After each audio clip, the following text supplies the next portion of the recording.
Hai bạn. Ok, em thử giới thiệu bản thân được. Rồi, xin chào mọi người, mình là Lâm, sinh viên ngành kỹ thuật cơ khí của VinUni, mình đang là sinh viên năm cuối. Trải nghiệm của em khi mà đi cùng những chuyến đi đến các cái nơi như kiểu là coi là làng người Ba Na như thế nào? Mình đã có may mắn là có 2 chuyến đi cùng thầy David Harrison và cả nhóm nghiên cứu đối với làng Kon Tu thuộc tỉnh Kon Tum, là một làng của người dân tộc Ba Na ở Tây Nguyên. Thì ở đó thì bọn mình đã có rất là nhiều trải nghiệm.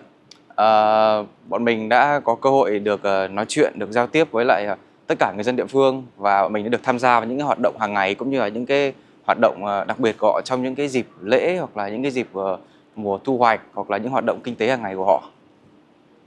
Vậy thì vai trò của em trong những chuyến đi này sẽ là như thế nào? Trong team của mình, của tụi mình thì thông thường là các bạn sẽ có hai vai trò chính, hoặc là các bạn sẽ là những người thường xuyên là quay chụp, tức là các bạn là thu thập về hình ảnh hoặc là video. Còn như mình là và những bạn còn lại thì sẽ có vai trò chủ yếu là nói chuyện cùng với người dân địa phương và thu thập những cái thông tin thú vị về truyền thống văn hóa cũng như là cái tập quán của người dân tộc Ba Na tại Tây Nguyên. Sau những cái trải nghiệm này thì nhiều em có đúc kết ra một cái kiến thức hay một cái bài học nào để có thể áp dụng trong không chỉ là trong nghề nghiệp tương lai mà trong cuộc sống sau này không?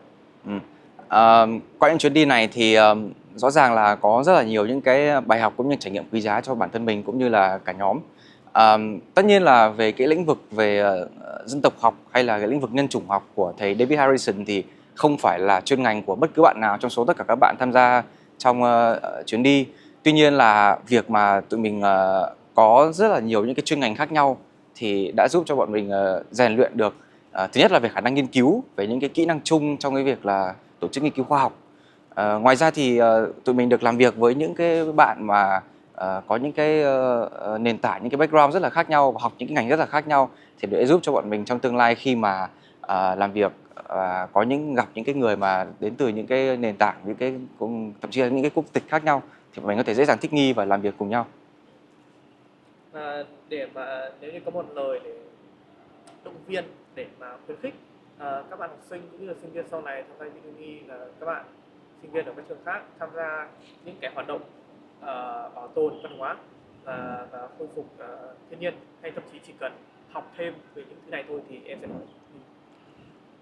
Đầu tiên thì theo mình thì cái việc mà mình có thêm những cái kiến thức, những cái trải nghiệm từ những lĩnh vực này, tuy nó không nhất thiết là cái lĩnh vực chuyên ngành của mình, tuy nhiên nó sẽ bổ sung thêm rất nhiều những cái kiến thức xã hội cho mình, những cái hiểu biết chung về các cái nền văn hóa khác nhau và những cái hiểu biết thêm về đất nước và dân tộc của mình. Đấy. Ờ, Thế nên là mình nghĩ là khi mà các bạn học ở bất cứ trường nào, hay là đặc biệt là nếu các bạn vào VinUni thì có rất là nhiều cơ hội để mình có thể tận dụng và mình có thể được tham gia vào những cái dự án, những cái đội nhóm rất là thú vị, và qua đó thì các bạn có thể học được thêm rất nhiều kiến thức xã hội này, hoặc là những kiến thức thuộc những cái phạm trù khác mà những cái trải nghiệm đấy bạn sẽ không thể nào mà có ở trong cái chuyên ngành hoặc là trong cái lớp học của mình. Ngoài ra thì đặc biệt với VinUni thì mình thấy là ở đây là một cái môi trường mà mọi người rất là khuyến khích cái việc sinh viên tham gia vào nghiên cứu khoa học nói chung và những cái lĩnh vực gọi là liên ngành nói riêng. Đấy, thì theo mình nếu mà các bạn tham gia VinUni thì đó sẽ là những cơ hội rất là tốt để các bạn có thể tận dụng và mở rộng cái vốn kiến thức, vốn hiểu biết xã hội của mình, cũng như là có thêm rất là nhiều những trải nghiệm bổ ích và thú vị. Rồi bây giờ kiểu vừa rồi trước là mấy câu chính rồi, bây giờ Ok. thêm vài câu thôi. Thì em đã tìm đến cái cơ hội để được làm việc với thầy David Harrison như nào, em và các bạn khác nữa? Ừ.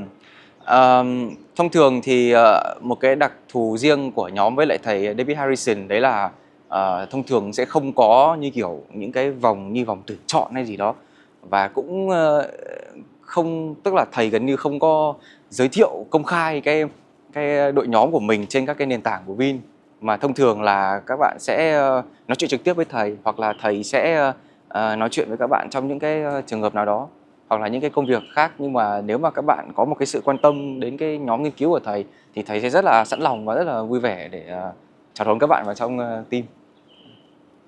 À, cái này thì Còn em nói thêm không? ừ? À, Từ từ đấy. Ok, không không. Không, để em tự nói thêm nhá. Sure. Ok. Take it. Đấy, với cá nhân mình thì mình cũng như đa phần các bạn khác thôi, là mình có những cái tiếp xúc và mình nói chuyện với thầy David Harrison.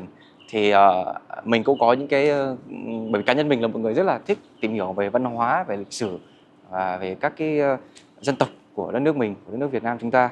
Thì khi mà mình nói chuyện với thầy và biết được thầy có những cái dự án rất là ý nghĩa để mà bảo tồn cũng như là à, mở rộng thêm cái hiểu biết của mình về văn hóa của các dân tộc thiểu số ở Việt Nam, thì mình đã cảm thấy rất là hứng thú và mình đã nói chuyện với thầy, và thầy cũng rất là vui vẻ cho mình gia nhập vào với đội.